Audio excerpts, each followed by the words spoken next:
Hey everybody, welcome back to my channel. My name is Caitlin and today I'm doing an updated video showing you all of my favorite eyeshadow palettes in my collection.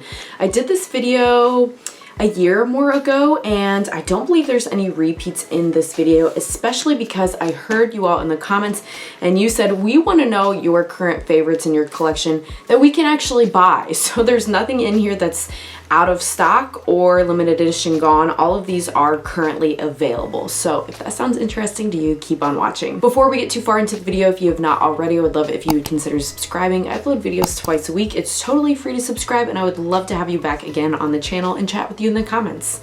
All right, let's go ahead and get into the palettes. So these are not ranked or listed in any rhyme or reason. I'm just kind of going through them. I've got my 10 favorite palettes that are currently available. Some of them are in stock right now and some of them are pre-order, but again, none of them are limited edition or even stuff that's out of stock I didn't mention. So if you're gonna notice like, oh my gosh, Caitlin, you didn't put anything Adept in this video. Yeah, that's because stuff's not in stock, right? Like you can't get the Arrow inspired palette yet, but I love that one. So there's some stuff that I love that's in my collection that if it's not in stock, I didn't mention it. So that's why maybe something's missing. So the first one I have to mention is from McGrath. And I think everything in this video is indie brands too, but we've got a wide range of, obviously we're starting high end to some more affordable ones later. This is the only McGrath palette I have. This is the Mothership 9 Huetopian Dream.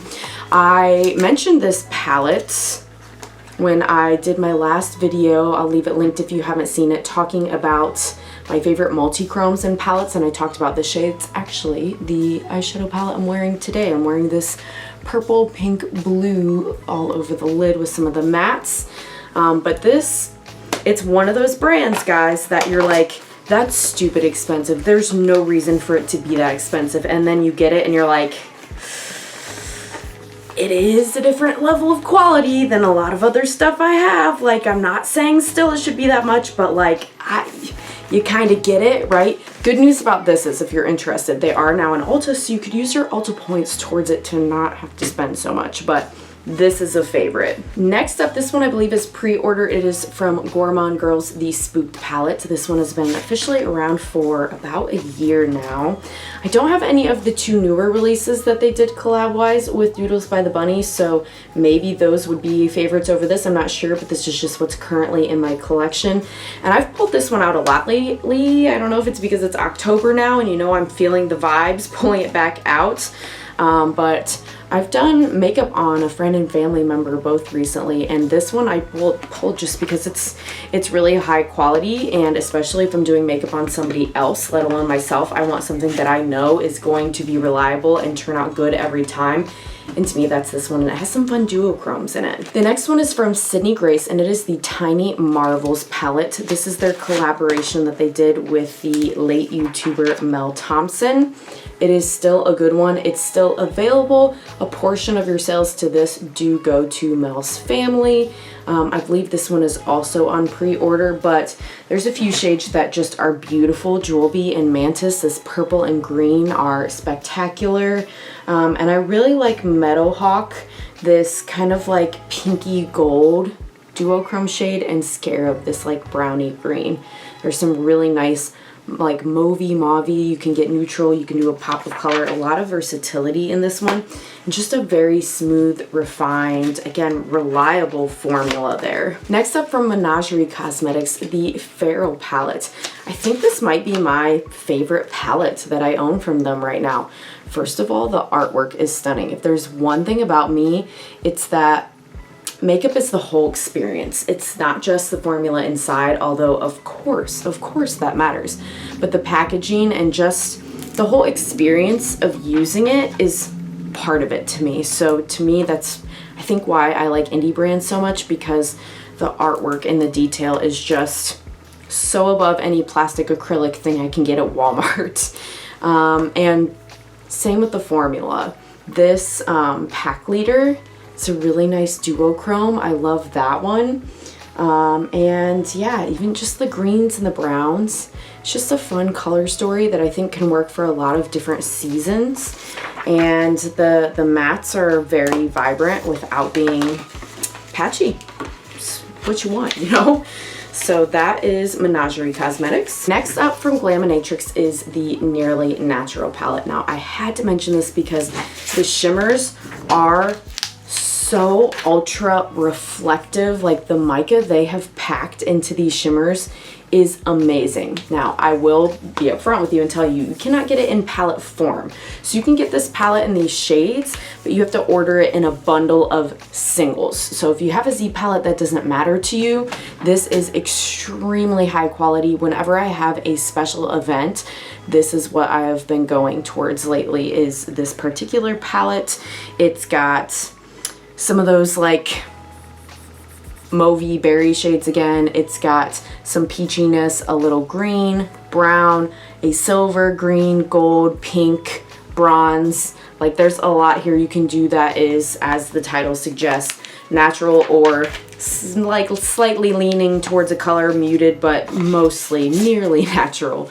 And this one is just amazing. Next up is a palette I've had for years. This is from Nomad Cosmetics, and guys, they're currently doing their retirement sale on this one, which it makes me so sad because I believe when I did my Nomad ranking, I'll leave it ranked, but I think this was #1 for me if I remember. If not, it's really high up there.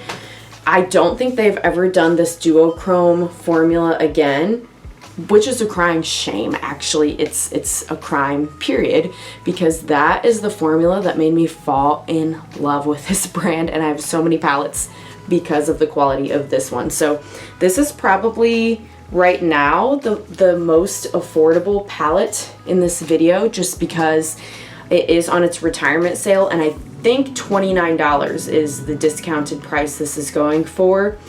And it's got a lot of satins. If you don't like satins, this might not be for you, but I just can't with the cat embossing, the kawaii theme.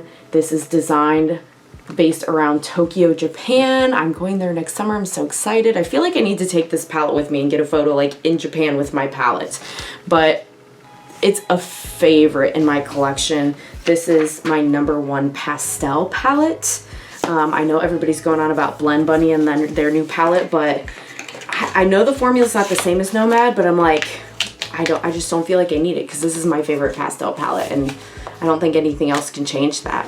Next up from Huda Beauty is the Rose Quartz palette. This, first of all, the packaging, it's nice, thick, like acrylic maybe. Packaging, so nice. And these are just like, what's the word I'm looking for? Ethereal. They're like ethereal looking shadows. They are these really sparkly topper, like translucent based shimmers, a lot of them. There are some like empowered that are a little deeper that you can do more like opaque looks, but I just love putting a light matte and then tapping over one of these sparkly shades for just this really light, fresh look on these. It is so nice.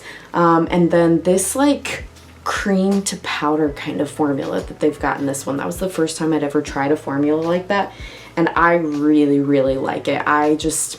It doesn't look like much. I know there's like some cool pan designs, but it looks pretty neutral, but I'm telling you, there's more than what meets the eye with this one. It is pretty special. Next up, speaking of Blend Bunny Cosmetics, here's my favorite from that brand and my favorite in my collection from them, and one of my favorites in my collection, period. The All Done Up palette. This one, it just gets me. It just gets me. If you haven't noticed, I really like neutral with a twist, for me personally. You're not gonna find rainbow palettes in this video as my favorites. I like stuff that is like muted, colorful, but not like primary vibrant colors. That's just how I like to wear my makeup. It's just, you know, personal taste like anything else. But these shimmers, again, spectacular. They're, again, the more like translucent shimmery kind that like you could even use some of these as highlighters depending on your skin tone. And just like the fall lovely colors with the pastels that are good for not only blending out but for a matte inner corner if you want to go that route. That one is spectacular. Next up, this one is newer to my collection, but I can tell you already it's one of my favorites because it's the same formula as the Midwinter Dreams palette, and I would actually pick that one over this one as one of my favorites in my collection, but you can't get that one anymore. And since I was trying to be good, right, and say things you can actually currently get, this one is on pre-order right now, the Flower Moon palette, again by Ensley Cosmetics. And if I have videos of any of these, like I know I do this one, I'll leave them linked either in the cards or the description if I run out of room so that you can see them actually in action and some looks, since I know I'm just holding them up for you right now. Hopefully you can see a little bit, not only the texture, but like the shiftiness of some of the shades. This one was also in my recent video about my favorite multi-chromes in palettes. This shade Bloom right here is one of them. So makes sense that some of my palettes that have those favorite multi-chromes are then also favorite palettes in general in my collection. At least to me it makes sense. It's partially why they're my favorites in my collection. But this one is super nice, and it is a little more affordable. I know they just came out with a release even past this. That one's $88. This one is, I think, $67 or $69, so it's a little bit more affordable. Just a little bit if you're looking for that. This one is amazing. Last but not least, they just did a restock. This is from Shroud Cosmetics and is their collab with Batty Bean. Mine is so old that it says Butte Bean on it because it was, I think, the second restock that they did. I grabbed this. I do not have her new Hello Bean palette. I'm hoping I can pick that up this season. I'm on a low buy right now, so I'm trying to be good, but I really want to factor that one in this year to get it. But this one, it just, I love it. This time of year, this pukey, disgusting green has my every, I don't know, my every thought. Like, I love that with this spooky shade together. Those two, just the mattes, are impeccable. Now, there's nothing really like shifty in this one, like a lot of the other palettes that I like, but that should tell you how much I love this color story and the shimmer formula. The fact that nothing's shifty and it's still one of my favorites in my entire collection. And again, like I said earlier, some of it's just the theming, right? The bats, the names of them. Zero, hi, I'm a haunted spooky girly, like Nightmare Before Christmas is my jam. The bat in the background, are we feeling the vibes, right? Are we feeling the vibes? Anyone, right? Spooked palette was in my top 10 too in my entire collection. So if 2 of my 10 palettes are like Halloween spooky themed, that should tell you what you're getting into in this channel, you guys. So yeah, those are my 10 favorite palettes, the best palettes in my collection that are still currently available. Are there other palettes that maybe I like a little bit better since my last filming than these that aren't available? Yes, there are. But I understand you guys want to be able to get the stuff I'm talking about sometimes too. Sometimes it's nice to shop our stash, but this was all about the what's currently available. So thank you so much if you made it all the way to the end. I hope you're having a great day, and I hope to see you again on the next one. Bye!